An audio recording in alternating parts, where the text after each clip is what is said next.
तो hello guys, welcome to my channel. आज एक नई वीडियो के साथ हम फिर से आपके सामने प्रस्तुत हुए हैं। ये हमारा है पार्ट 4 तक की वीडियो आपको मेरे चैनल पर मिल जाएगी। बिल्कुल अच्छे से समझा रखा है। अब हम बात करते हैं पार्ट 5 में। थोड़ा सा पार्ट 4 का थोड़ा सा जानकारी दे देता हूं। क्या क्या पढ़ा था हमने। हमें पढ़ा था अमेरिका के बारे में। हमने पढ़ा था सोवियत संघ के बारे में।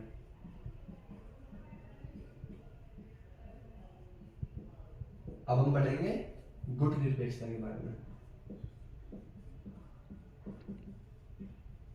आप कहोगे भैया ये नया वर्ड कहाँ से आ गया। भाई ये नया वर्ड नहीं है। अभी हम थोड़ा इसके बारे में जानकारी लेते हैं हल्का फुल्का। इन दो के बारे में तो मैंने आपको बता दिया था। तो ये गुट निरपेक्षता ये जो वर्ड है ये इसी टाइम पीरियड का है। ये वर्ड नहीं है, इसके अंदर पूरा ही एक तरह से महाभारत सी है। तो उसके बारे में थोड़ी जानकारी ले लेता कि है क्या वो। तो हुआ ऐसे कि जब ये दो गुट बन रहे थे अमेरिका और सोवियत संघ का, तो वो 45 का समय था। तो उस समय पर बहुत से देश जो थे वे आजाद हो रहे थे। हमारे जैसे जैसे भारत आजाद हो रहा था, ऐसे ही बहुत सारे देश थे जो आजाद हो रहे थे। तो क्या हुआ कि कुछ देश जो थे वो इनमें शामिल नहीं होना चाहते थे। ना तो अमेरिका में शामिल होना चाहते थे, ना ही सोवियत संघ में शामिल होना चाहते थे।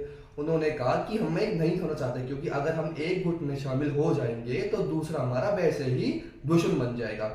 तो क्या किया, भारत जैसे देशों ने मिलकर एक नया गुट बनाया। क्या बनाया? गुट निरपेक्षता। इसका मतलब ही नहीं ये है कि किसी भी गुट में शामिल ना होना। किसी भी गुट में शामिल ना होना। तो इससे क्या हुआ कि हर देश को जो भी उस टाइम पर आजाद हुआ था उसके पास एक नया विकल्प आ गया। दूसरा एक चीज और बताता हूँ मैं आपको कि इसके अंदर जो भी देश शामिल थे अमेरिका के अंदर, वो थे पहली दुनिया के देश।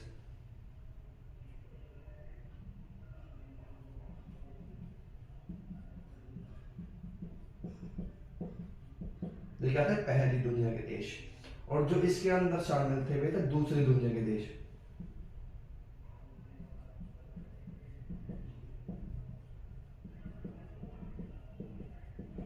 और जो इसके अंदर शामिल थे वे थे तीसरी दुनिया के देश।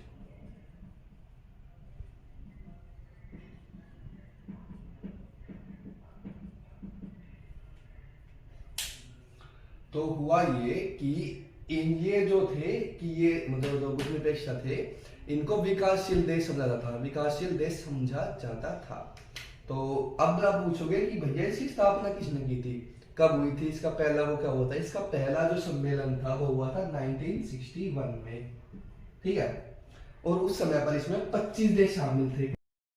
और जिन 5 देशों ने उनकी स्थापना की थी उसका नाम था भारत, इंडोनेशिया, घाना, मिस्र, युगोस्लाविया। ठीक है। एक बार फिर से पढ़ते हैं हम। भारत, इंडोनेशिया, घाना, मिस्र, युगोस्लाविया। और भैया आपने ये तो बता दिया कि इसकी स्थापना 1961 में हुई थी, लेकिन किस देश में हुई थी ये तो बताओ। इसकी स्थापना हुई थी बेलग्रेड में। कहाँ हुई थी? बेलग्रेड में।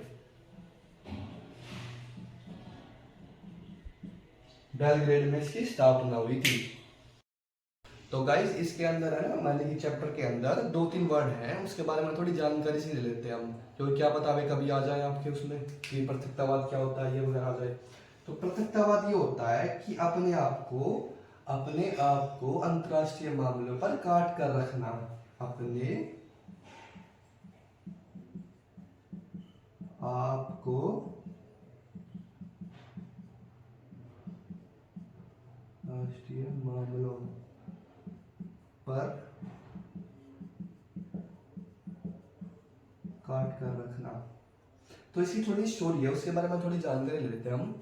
कि जब अमेरिका ने स्वतंत्रता की लड़ाई लड़ी, कब लड़ी थी? समय पर उस समय से लेकर जब तक फर्स्ट वर्ल्ड वॉर हुआ उस समय तक अमेरिका ने अपने आप को अंतर्राष्ट्रीय मामलों पर काट कर रखा था, क्योंकि वह अपना खुद का विकास कर रहा था। अब बात करते हैं कि तटस्थता क्या होता है। तटस्थता इसका मतलब ये होता है कि किसी भी युद्ध में मुख्य रूप से शामिल ना होना। किसी भी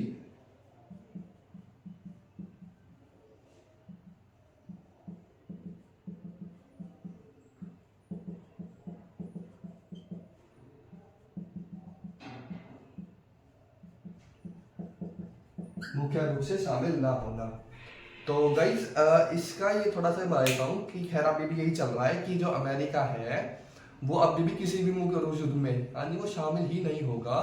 वो उसका कहना ये है कि उसका कहना नहीं, मैं इस पर रहता हूँ कि कर सकता है मतलब कि किसी भी युद्ध में मुख्य रूप से शामिल ना होना। अब मुख्य रूप से शामिल होने का मतलब क्या होता है भैया ये बताओ।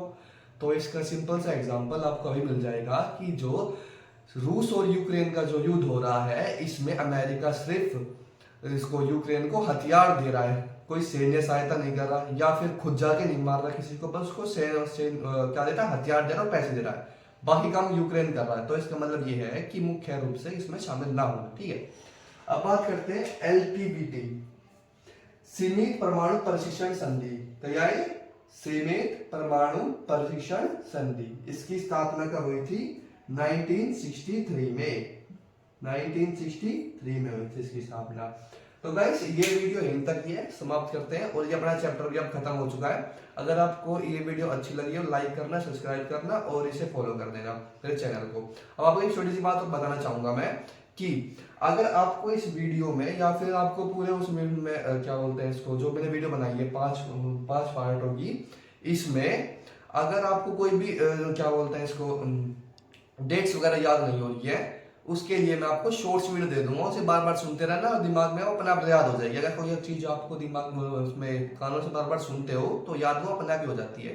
तो अब ये वीडियो यहीं पर समाप्त होती है। धन्यवाद।